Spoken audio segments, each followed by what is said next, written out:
Welcome. In this video, I'll show you how to fix white cursor on Google Docs. Alright, if you find this video helpful, please leave a like and subscribe to the channel for more such tutorials. Now, first up, as you can see here, I'm going to go ahead and hover over a letter or a sentence. As you can see, I have a black text select icon. Okay, but before that, we will need to change some settings, okay? Go ahead over to your search bar and type down Miles Settings. Click on it. And in here, scroll down and find additional mouse settings. Now you'll be able to see this pop up. So what you'll do in here is just go ahead over to pointer options. And then when it says hide pointer while typing, disable it. Okay.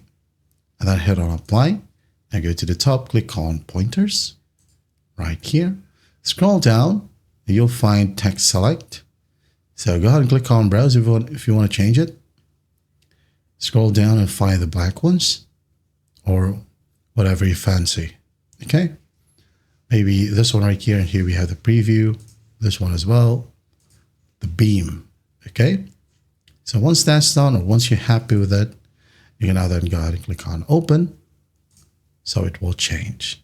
Okay. Hit on apply, hit on OK. Now hover over text, as you can see here. It's now been changed. It's now bigger. And that is how you fix point cursor on Google Docs. I hope this video helps, and I'll see you in the next one.